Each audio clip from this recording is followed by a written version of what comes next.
Assalamualaikum warahmatullahi wabarakatuh. Waalaikumsalam warahmatullahi wabarakatuh. Alhamdulillah kita bertemu kembali di mata kuliah belajar dan pembelajaran. Di pertemuan yang kedua ini kita nanti akan membahas tentang hakikat belajar dan pembelajaran. Namun sebelum presentasi ataupun materi-materi yang akan disampaikan pada pagi hari ini, terlebih dahulu mari kita berdoa bersama. Seperti biasa, silakan dipimpin oleh saudara kepada Adi di sini. Baik, kita mulai pelajaran hari ini. Kita berdoa bersama. Bismillahirrahmanirrahim. Allahumma inna nas'aluka salamatan fid din, afiyatan fil jasadi wa ziyadatan fil ilmi, wa barakatan fil rizqi, wa tawbatan qabla al-maut, wa rahmatan indal maut, wa maghfiratan ba'da al-maut. Allahumma hawwin 'alaina fi sakaratil maut, wa najjina minan nari wa tahwil min al-hisab. Rabbana la tuzigh qulubana ba'da idh hadaytana wa hab lana min ladunka rahmatan innaka antal wahhab. Rabbana atina fid dunya hasanah wa fil akhirati hasanah wa qina adzabannar. Wassallallahu ala sayyidina Muhammadin wa ala alihi wa sahbihi ajma'in. Subhana rabbika rabbil izzati amma yasifun wa salamun alal mursalin walhamdulillahi rabbil alamin. Terima kasih Bapak sampaikan kepada saudara.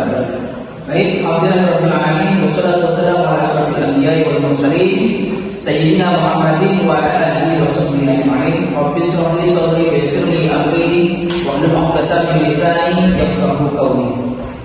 Baik, untuk mahasiswa-mahasiswi Sekolah Tinggi Agama Islam Program Kita Bahasa Inggris, bagaimana kabarnya semua? Baik. Alhamdulillah baik semua, sehat semua. Alhamdulillah. Oke, karena kalian sehat semua, alhamdulillah. Bapak harapkan untuk perkuliahan kita pada pagi hari ini, Bapak harapkan kepada mahasiswa untuk memperhatikan dan meresapi yang meresapi materi-materi pada pagi hari ini. Karena kenapa?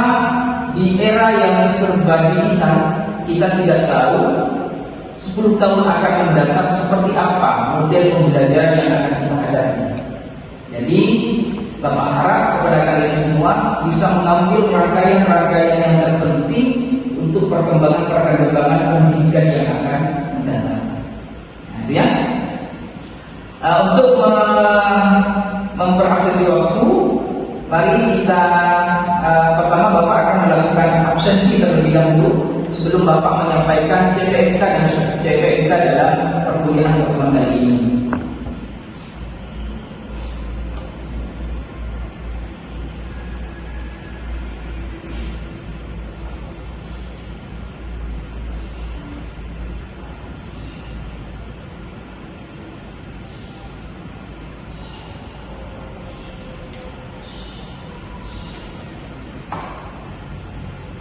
Untuk yang pertama, saudara Adul, Adrian, alhamdulillah.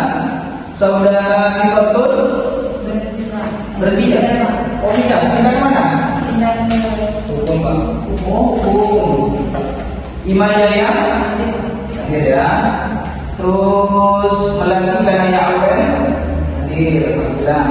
Mustadi, Sari Devi, alhamdulillah. Siti Maryam Medina. Berhenti ya, Siti berhenti Maryam. Oke, alhamdulillah. Siti Komariam, Siti Soleha, Saiful Bahri berhenti ya, Saiful Bahri berhenti. Supriyani hadir ya.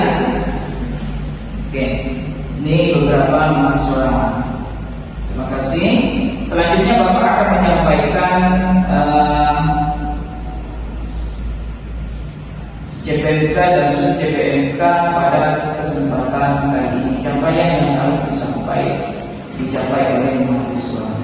Oke, karena pada hari ini merupakan pertemuan yang kedua dari perkuliahan kita, maka Bapak mengharapkan kepada mahasiswi program studi Tadris Bahasa Inggris khususnya untuk bisa menerapkan hakikat belajar dan pembelajaran nantinya.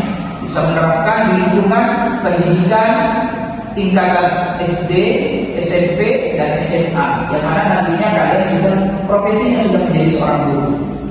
Nah, mungkin yang sekarang sudah ada yang jadi profesi menjadi seorang guru, ada nggak? Ada ya?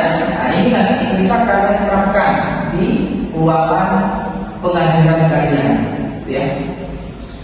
Ini CPMK yang harus kita capai, yang harus kalian capai pada kesempatan kali ini. Terus CPMK-nya, kalian bisa mengertikan, mahasiswa mampu menjabarkan pengertian hakikat belajar dan pembelajaran, yang mana terdiri dari dua indikator, yaitu ketepatan dan sesuai dalam menjelaskan belajar dan pembelajaran. Yang kedua, ketepatan dalam menjelaskan tujuan belajar dan pembelajaran. Terus selanjutnya ada kriteria atau bentuk penilaian, ya, kriteria dalam bentuk penilaian, ketepatan dalam penugasan, bentuk non-tesnya seperti biasa, yaitu nanti yang mendapatkan sebuah penilaian, yaitu dari isi makalah, yaitu presentasi, keaktifan berdiskusi, dan kehadiran. Kehadiran juga termasuk dalam sebuah penilaian. Adapun metode yang kita gunakan di sini adalah metode sama, diskusi, dan tanya jawab. Karena kita sebenarnya presentasi dan sebagainya. Adapun referensi-referensi yang digunakan seperti minggu sebelumnya sama, tidak ada perbedaan. Karena di mata kuliah Bapak ada referensi wajib dan ada referensi tidak wajib didapati, ada referensi utama dan ada referensi penunjang, gitu ya. Nanti bisa diberikan dalam pustaka bagi pemakalah pada kesempatan pagi hari ini, yaitu Bang Mustadi. Sebelum lanjut pada materi, ya, sebelum lanjut pada materi konsultasi, Bapak akan terlebih dahulu menayangkan sebuah video yang berkaitan dengan hakikat belajar pembelajaran yang sudah Bapak buat di minggu kemarin, untuk kalian pahami kira-kira inti poin atau inti sari dalam hakikat belajar pembelajaran itu ada berapa poin mungkin yang perlu kita bahas bersama dengan pemakaran nanti, ya. Bapak harap mahasiswa bisa memperhatikan, ya, memperhatikan tampilan ini, bahkan bisa mencatat hal yang penting yang sekiranya nanti itu bisa kalian lakukan di dunia nyata sekiranya ketika kalian sudah terjun pada lembaga pendidikan. Oke, ya.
Ya, ada 8 inti dalam hakikat belajar dan pembelajaran yang akan kita bahas pada pagi hari ini.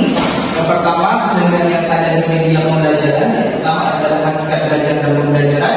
Yang kedua, pengertian belajar menurut beberapa ahli. Di sini banyak nanti beberapa ahli itu akan menjelaskan tentang belajar itu apa, belajar itu apa. Gitu. Yang selanjutnya yaitu tujuan pembelajaran. Yang keempat, ada faktor-faktor yang mempengaruhi belajar. Ini faktor ini nanti ada yang psikologis dan sebagainya. Terus hakikat belajar, hakikat pembelajaran, terus teori belajar. Yang ketujuh adalah faktor-faktor yang mempengaruhi pembelajaran. Dan yang terakhir atau yang kedelapan adalah model-model dalam pembelajaran. Ini 8 inti sari dalam materi hakikat belajar dan pembelajaran pada pagi hari ini yang akan kita bahas bersama, yang akan dikupas nanti oleh saudara Mustadi sebagai pemakalah pada kesempatan pagi hari ini. Baik, untuk selanjutnya saya persilakan kepada saudara Mustadi untuk maju ke depan untuk melakukan presentasinya. Kepada saudara Mustadi, Bapak persilakan.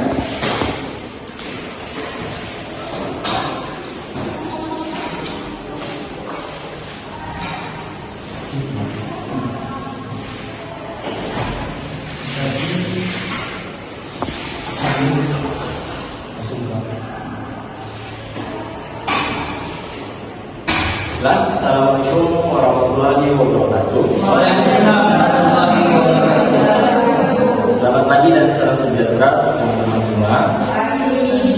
Untuk yang pertama-tama, marilah kita bersalawat serta salam kepada baginda Muhammad Sallallahu Alaihi Wasallam. Tidak lupa juga kita syukuri atas kehadiran Allah Subhanahu Wa Taala sehingga kita dapat bertemu di ruangan yang penuh berkah dengan keadaan sehat dan sejahtera. Baiklah, untuk hari ini saya sebagai presentasi akan menyampaikan sedikit materi tentang hakikat belajar dan mengajar pembelajaran. Di sini ada 8 poin yang akan kita bahas. Untuk yang pertama itu ada hakikat belajar. Untuk yang kedua ada pengertian belajar menurut beberapa ahli, ada tujuan dari belajar. Kemudian faktor-faktor yang mendorong belajar, kemudian ada teori belajar, hakikat pembelajaran, faktor yang mempengaruhi pembelajaran, serta model-model pembelajaran. Untuk yang pertama-tama mari kita bahas tentang hakikat belajar. Jadi secara harfiah belajar adalah tindak tahu menjadi tahu secara keilmuan. Belajar juga ini dapat didefinisikan sebagai sebuah proses perubahan dari dalam kepribadian setiap manusia dari sebuah individu ditampilkan dalam bentuk peningkatan kualitas dan kuantitas tingkat laku seperti kecakapan, pengetahuan, sikap, kebiasaan, pemahaman, keterampilan, daya pikir, dan kemampuan yang lainnya. Artinya, belajar merupakan kegiatan yang berproses dan merupakan unsur yang sangat fundamental dalam setiap jenjang pendidikan. Dalam keseluruhan proses pendidikan, kegiatan belajar merupakan kegiatan yang paling pokok dan penting dalam keseluruhan proses pendidikan. Banyak para ahli yang memberi pendapat berbeda-beda tentang definisi belajar. Selanjutnya kita masuk tentang hakikat belajar menurut beberapa ahli. Untuk yang pertama yaitu menurut Skinner. Belajar menurut Skinner adalah suatu perilaku pada saat orang yang belajar maka responden menjadi lebih baik. Sebaliknya bila dia tidak belajar maka respondennya menurutnya dalam belajar yang ditemukan adalah hal yang berikut. Jadi menurut Skinner, definisi belajar adalah suatu proses adaptasi perilaku yang bersifat progresif atau hubungan antara stimulus dan respon yang tercipta melalui proses tingkah laku yang bersifat progresif. Kemudian menurut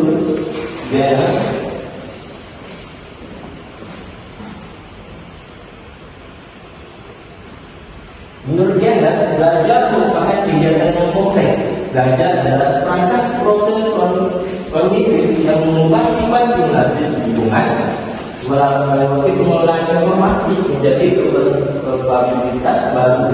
Menurut dia, belajar terdiri dari 3 komponen penting, yaitu kondisi eksternal, kondisi internal, dan hasil belajar. Belajar merupakan interaksi antara keadaan internal dan proses kognitif siswa dengan stimulus dan lingkungan. Kemudian menurut pandangan Piaget, pembelajaran terdiri dari 4 langkah berikut.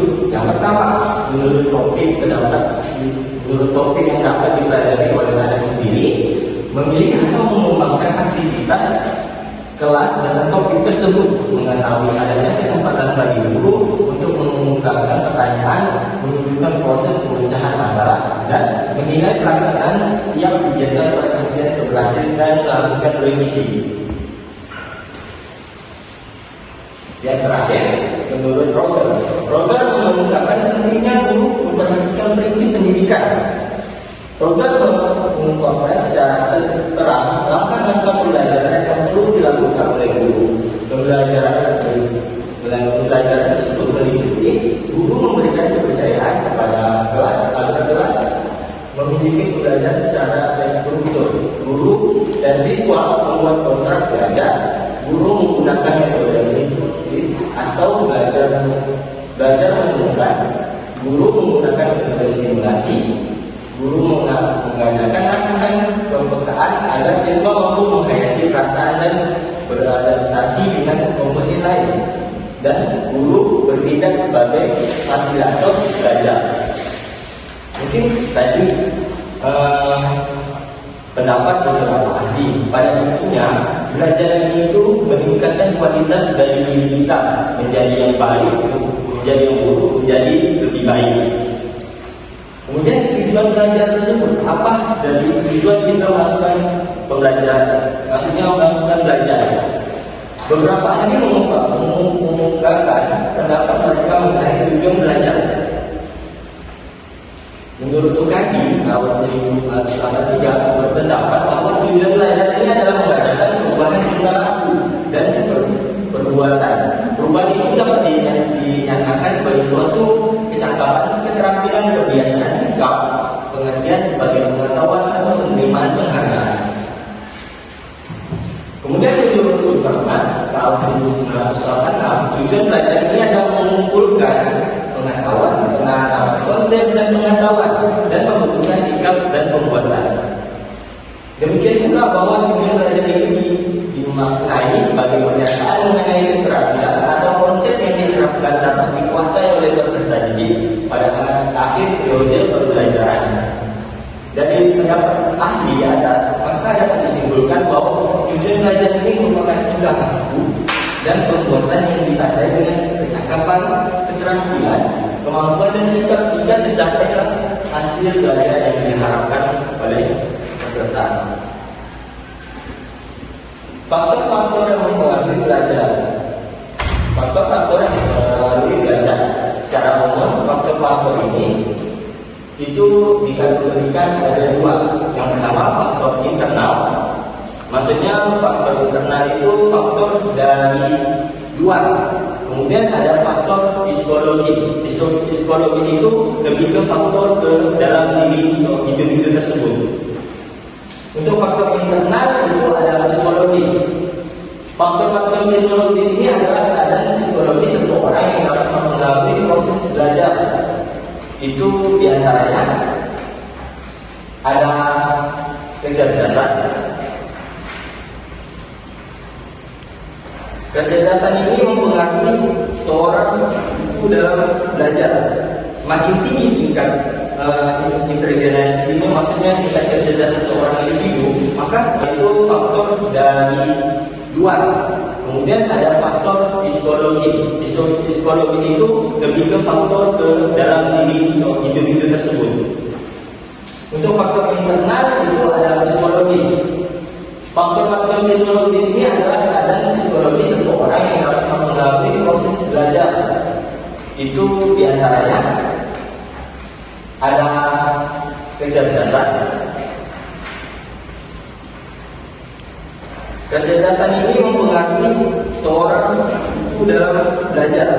Semakin tinggi tingkat intelijensi ini, maksudnya tingkat kecerdasan seorang individu, maka semakin besar peluang individu meraih kesuksesan dalam belajar.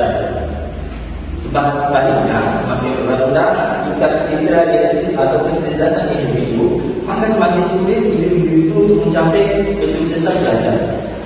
Kemudian itu ada motivasi. Motivasi ini adalah sesuatu yang mendorong mahasiswa itu mau bentuknya itu keinginan atau hal sesuatu yang ingin dikejar. Kemudian yang ketiga itu ada minat. Minat ini adalah kecenderungan dan kegairahan yang tinggi atau keinginan yang besar terhadap sesuatu. Yang terakhir itu ada bakat.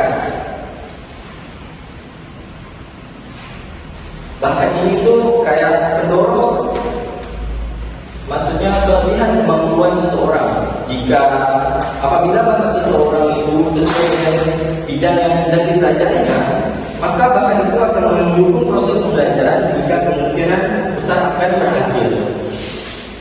Kemudian kita masuk ke faktor eksternal atau faktor luar. Itu terdiri dari dua, ada lingkungan sosial dan lingkungan non sosial.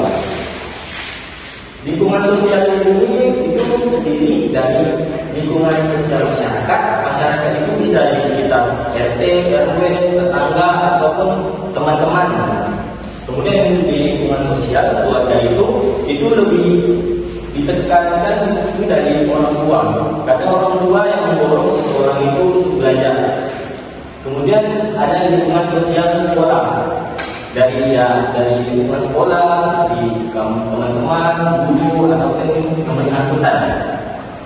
Kemudian untuk lingkungan sosial ini itu lingkungan terdiri dari lingkungan alamiah atau kondisi udara yang segar, tidak panas dan tidak dingin, sinar ataupun sinar yang tidak terlalu silau ataupun kuat. Kadang dalam belajar itu ada yang mendorong seseorang itu sulit dalam belajar. Dari kadang ada yang maksudnya dari suhu ruangan, kadang dalam ruangan kelas itu ketika kita belajar itu ada rasa panas sehingga konsentrasi kita itu turun. Kemudian faktor instrumental yaitu perangkat belajar yang dapat digolongkan dua macam. Pertama itu hardware seperti gedung sekolah, alat belajar, fasilitas belajar, lapangan olahraga dan lainnya. Kedua itu ada software seperti kurikulum sekolah, peraturan sekolah, buku panduan dan lain sebagainya. Kemudian teori belajar. Teori belajar ini maksudnya kita pahami dulu teori ini. Teorinya memulai ide, konsep, prosedur, dan prinsip yang terdiri dari satu atau variabel yang saling berhubungan satu dan lainnya dapat dipelajari, dianalisis, diuji dan dibuktikan kebenarannya. Jadi teori ini seperti hipotesis, namun hipotesis itu kadang tidak ada sebenarnya sulit untuk dibuktikan. Tapi kalau teori ini kadang ada buktinya. Jadi teori ini itu lebih mudah untuk mendefinisikan belajar itu apa. Teori belajar itu banyak, tapi kita bahas ini hanya 4. Yang pertama teori belajar behaviorisme. Teori behaviorisme ini merupakan menyatakan bahwa belajar mengubah tingkah laku siswa. Maksudnya jika siswa ini belum merespon dalam pembelajaran itu, maka dia belum dikategorikan sedang belajar. Contohnya, misalnya seorang anak itu disuruh oleh gurunya untuk menghafal perkalian dan maju keesokan harinya, tapi anak tersebut belum menghafal dan disuruh berdiri di depan kelas oleh guru.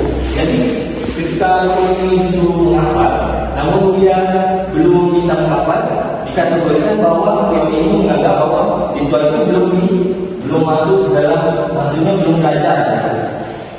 Kemudian untuk teori kognitivisme ini merupakan teori yang menyatakan bahwa belajar adalah perubahan persepsi atau pemahaman. Teori belajar ini lebih mementingkan proses belajar ketimbang hasilnya.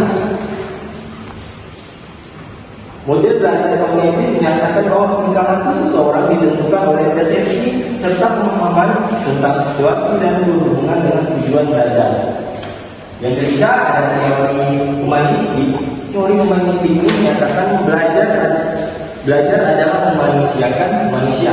Maksudnya adalah menghargai segala yang ada pada manusia. Oleh sebab itu, teori belajar humanistik ini sifatnya lebih abstrak dan lebih mendekati bidang kajian filsafat, teori kepribadian dan psikoterapi. Teori ini juga lebih mementingkan isi yang dipelajari daripada proses belajarnya. Yang terakhir ada teori konstruktivistik. Teori konstruktivistik ini adalah aliran filsafat pengetahuan yang menyatakan bahwa pengetahuan merupakan hasil konstruksi kita sendiri. Teori ini menyatakan bahwa pengetahuan adalah bentuk siswa belajar dalam interaksi dengan bahan atau pengalaman baru. Ilmu yang didapatkan tidak dapat ditransfer guru ke muridnya. Isi materi pelajaran yang ditentukan oleh muridnya sendiri. Mungkin tadi teori-teori dari pembelajaran. Selanjutnya kita masuk ke hakikat pembelajaran.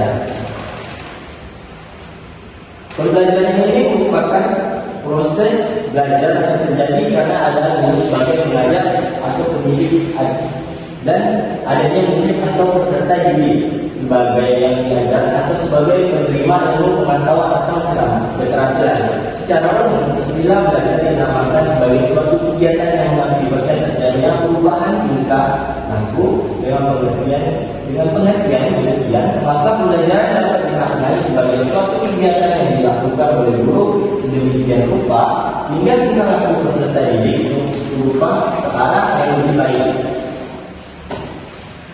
Jadi hakikatnya pembelajaran ini dapat dimaknakan sebagai suatu proses kegiatan interaksi antara peserta didik yang dilakukan oleh guru dengan sedemikian rupa sehingga tingkah peserta didik berubah ke arah yang lebih baik.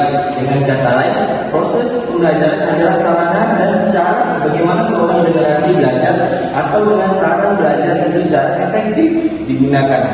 Tugas guru adalah mengkoordinasi lingkungan agar menunjang terjadinya perubahan perilaku bagi peserta didiknya.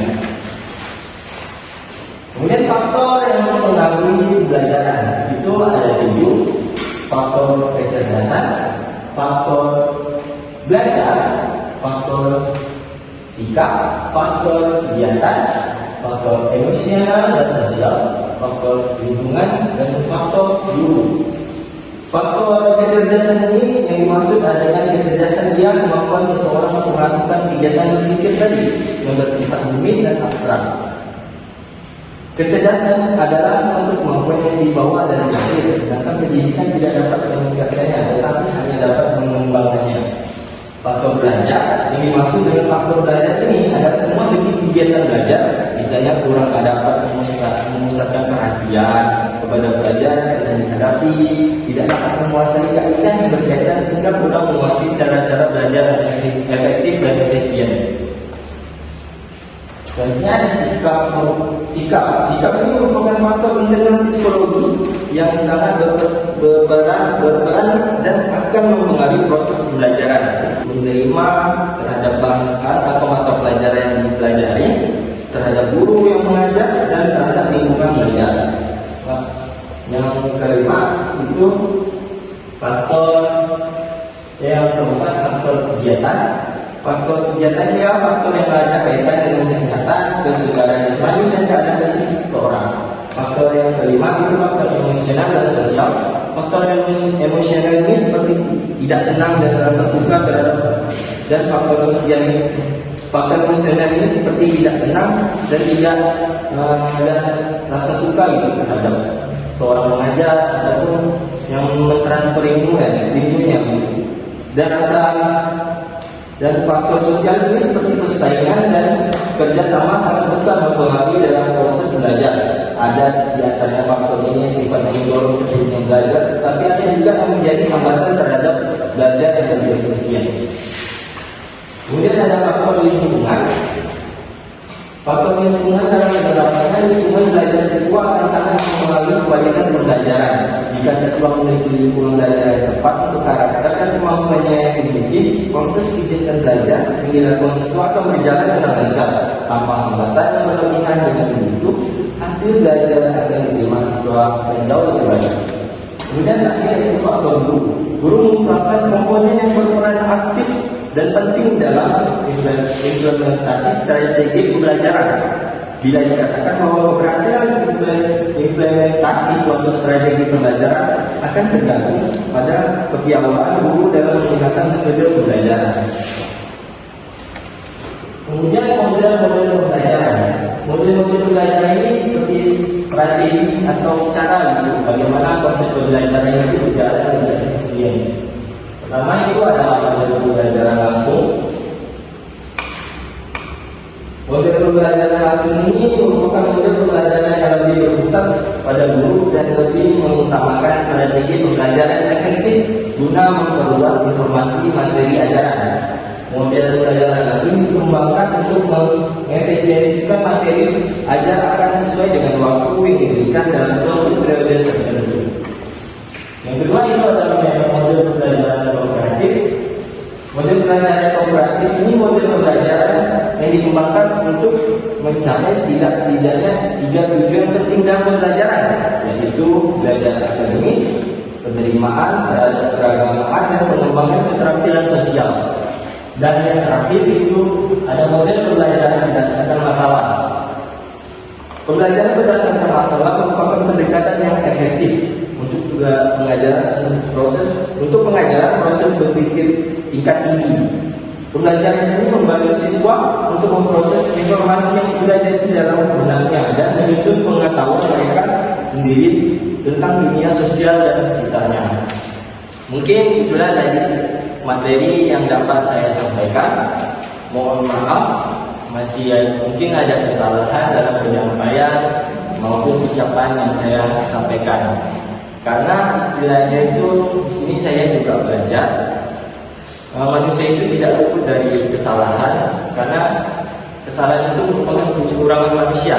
Namun ketika manusia belajar dari kesalahan, itu merupakan kelebihan dari manusia. Mungkin itu saja. Sekian dari saya, Mas Adi. Assalamualaikum warahmatullahi wabarakatuh. Ya, baik. Dipersilakan kepada mahasiswa. Mungkin ada yang mau dipertanyakan tentang materi kita pada pagi hari ini yang sudah disampaikan oleh saudara Mustadi. Di Bapak persilakan. Ya, silakan. Assalamualaikum warahmatullahi wabarakatuh. Sebelumnya saya ucapkan terima kasih kepada dosen mampu kita pada pagi hari ini yang telah memberikan saya kesempatan untuk bertanya. Pertanyaannya, kenapa kita sebagai tenaga pendidik harus memahami hakikat belajar dan pembelajaran? Sekian, terima kasih.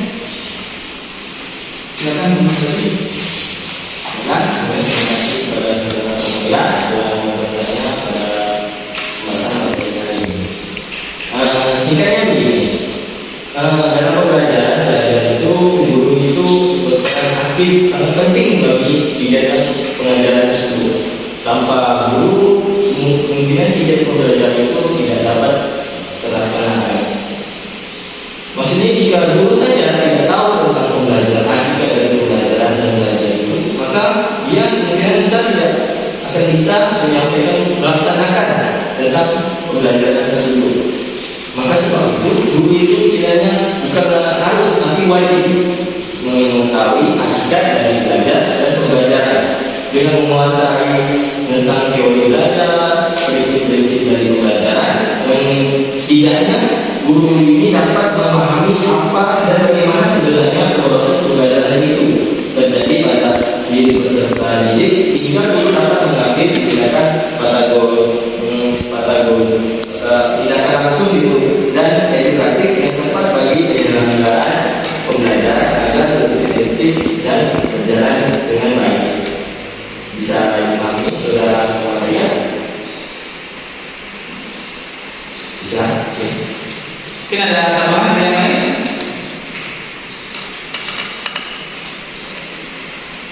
Ada?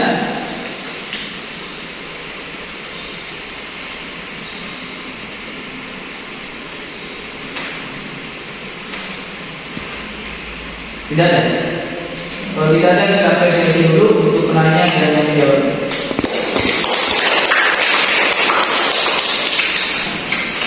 Oke, selanjutnya Bapak akan melakukan sebuah penilaian dari makalah yang sudah dibuat pada pagi hari ini oleh saudara Mustadi, dan juga penilaian terhadap mahasiswa yang bertanya, yang hadir dan sebagainya. Untuk makalah dari yang dibuat oleh saudara Mustadi sudah baik menurut Bapak, sudah memenuhi kriteria dalam penulisan makalah yang ada di Sekolah Tinggi Agama Islam Mempawah, ya.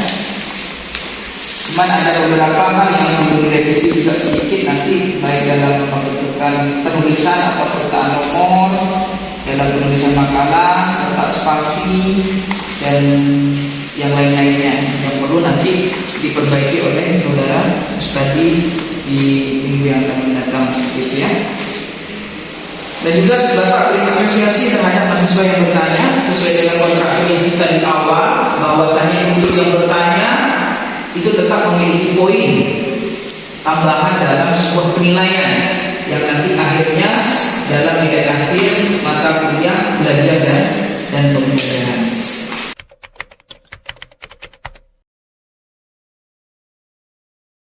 Baik, dengan berakhirnya pertemuan perkuliahan kita pada pagi hari ini, maka dapat disimpulkan bahwasannya hakikat belajar dan pembelajaran adalah merupakan sebuah proses interaksi peserta didik dengan lingkungan, ya, peserta didik dengan lingkungan, guru dan sebagainya, sehingga terjadi perubahan perilaku ke arah yang lebih baik dari yang tidak baik menjadi lebih baik. Itu hakikat dari pembelajaran. Serta guru adalah mengkoordinasi lingkungan agar mewujudkan terjadinya perubahan perilaku pada peserta didik. Karena di awal tadi ada disampaikan bahwa guru itu bertindak sebagai fasilitator. Jadi dia harus bisa merancang atau mendesain atau memodel lingkungan belajar yang kondusif untuk proses belajar pembelajaran. Jadi pada hakikatnya ada 3 intisari dalam hakikat belajar pembelajaran pada materi pagi hari ini yang bisa Bapak simpulkan dari awal hingga akhir. Mungkin dari mahasiswa ada yang bisa memberi kesimpulan dari materi kita pada pagi hari ini. Bapak silakan. Oke, silakan. Oke, seperti yang disampaikan oleh saudara tadi mengenai hakikat belajar dan pembelajaran, di sini saya juga menyimpulkan yaitu belajar adalah proses, yaitu aktivitas yang melibatkan penerimaan, pemahaman dan penggunaan informasi atau pengetahuan baru. Ini adalah proses dinamis yang berlangsung sepanjang hidup seseorang. Artinya belajar ini tidak terbatas oleh apapun, sehingga umur maupun status juga bukan penghalang bagi seseorang yang ingin belajar. Kedua, pembelajaran adalah tujuan. Artinya, pembelajaran adalah hasil yang ingin dicapai melalui proses belajar. Ini bisa berupa penguasaan keterampilan baru, peningkatan pengetahuan, dan perubahan dalam perilaku. Serta ada beberapa poin penting yang saya temukan di dalam presentasi saudara tadi, yaitu ada tujuan pembelajaran agar peserta dapat memahami dan menguasai materi yang disampaikan oleh pengajar atau calon pendidik. Kedua, ada konteks, yaitu pembelajaran itu menyesuaikan dengan lingkungan dan pengalaman sehari-hari. Ketiga, belajar itu memiliki beragam metode. Keempat, interaksi. Interaksi ini sebagai faktor pendukung atau penambah di dalam proses pembelajaran. Kemudian ada evaluasi atau umpan balik, semacam penilaian seperti tes dan lain-lain. Kemudian ada motivasi, yaitu semacam pendukung atau seperti saran dan juga pemasukan oleh pengajar. Dan terakhir saya tambahkan yaitu refleksi.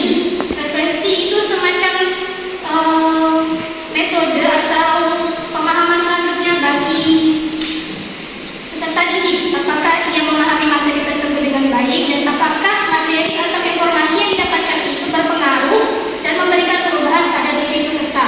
Sekian yang dapat saya sampaikan. Terima kasih. Terima kasih saya Bapak sampaikan kepada saudari Kanaya. Terima kasih sudah memberi sebuah kesimpulan dan kita apresiasi yang baik terhadap mahasiswi berprofesi dari bahasa Inggris yang hadir pada kesempatan pagi hari ini, sudah mengikuti perkuliahan dengan baik, memperhatikan materi-materi pada pagi hari ini dengan baik, dan itu Bapak mengapresiasi sekali. Bahkan nanti apa yang kalian lakukan itu tidak akan sia-sia. Maksudnya kenapa?